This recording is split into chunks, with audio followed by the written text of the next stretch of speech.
Want to take your webcam game from this to this, but without paying for this. And let's be honest, that's if you can even find stock available.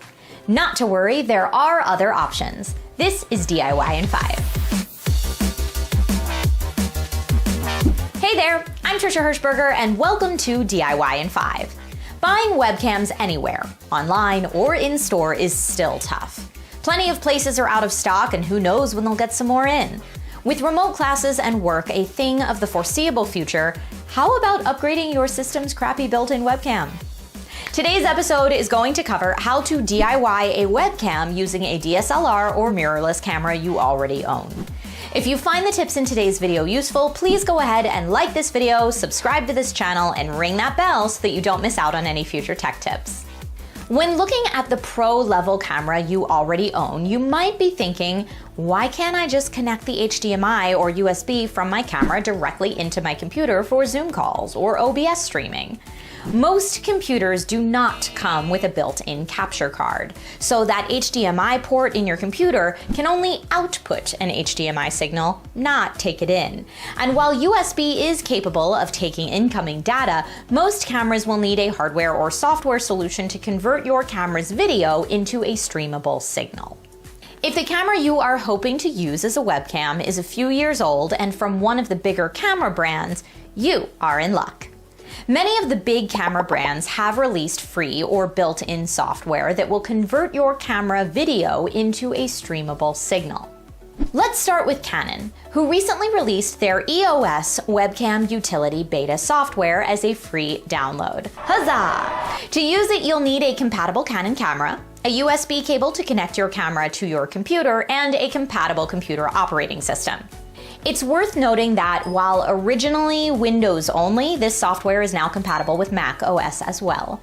It's easy to set up. Simply download and install the software, restart your computer, connect your camera and the computer via a USB connection, set your camera to movie mode, and then choose EOS Webcam Utility Beta software in your video conferencing program of choice, and voila! Use your camera as a webcam. Nikon has a similar solution in their software update called Webcam Utility Beta. It's Windows 10 only at the moment and will allow a camera connected via USB to function as a webcam. Keep in mind you'll need to adjust any camera settings before connecting your compatible Nikon camera to the PC, because once connected, you get what you get. Simply install the software, plug in the camera, and choose Webcam Utility as the video source in your favorite web conferencing app. Panasonic has a software called Lumix Tether, but it was originally made for shooting, so it shows all of the graphic user interface visuals on the screen for facial focus, etc. Their new software, Lumix Tether for streaming, is still in beta, but makes it possible to remove the GUI markers. Like Nikon and Canon, this software is only compatible with certain models and only works with certain operating systems, with both Mac and Windows versions of the software available. Olympus's software works, you guessed it, like the others we've mentioned. Make sure you have a compatible model, download and install the software, connect via USB, and choose the new video input in your video chat service. Note, Olympus's software is currently Windows only. Fuji's webcam solution is a free firmware update for compatible models instead of a software solution. And once you've updated the firmware on a compatible Fuji camera, you can set the camera's connection setting to USB webcam by navigating to Connection Settings, USB Mode, then USB Webcam. Most camera settings are fixed in this mode, including auto exposure, pre-autofocus, face and eye on, standard film simulation, and the rear LCD display is set to off. Once connected via USB, open a web conferencing app and select the name of your camera as your video input. If you have a GoPro Hero 8, all you need is a beta camera firmware update, a new desktop utility, and a USB-C cord. Funny enough, GoPro's desktop utility is only available for Mac OS with Windows support currently in development. The firmware update is a little trickier here, requiring a micro SD card and card reader plus a dongle if your computer doesn't have USB-C support. Many of the software or firmware solutions listed so far are new and still in development, so there are still some snags along the way.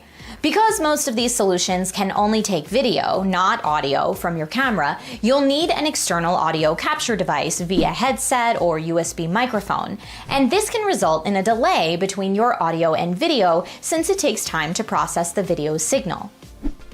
Okay, this should definitely be working correctly now. There are broadcasting software solutions like OBS that will allow you to delay your audio so that everything's in sync, but then you would need to turn your OBS into a virtual camera out to get back to your video conferencing, and that's an entirely different video for another day. While we've discussed software solutions from the major manufacturers, it's good to note that there are third-party software options out there too, like Webcam, that you can mess with if you like. There are also hardware solutions like the Elgato Cam Link or IO-Gear HDMI to USB video capture reader, which make the process super simple and eliminate the audio-video lag, and provide higher quality video up to 4K. The downside to hardware solutions right now is that many of them are just as hard to find and in demand as the webcams that we are looking to replace. However, outside of this situation, they rule. Highly recommend. Again, another video for another day. So what are you currently using as your webcam setup for video calls or live streams? Are you happy with it? Why or why not? Let us know in the comments. Okay, take care everyone, and I'll see you next time with more DIY in 5.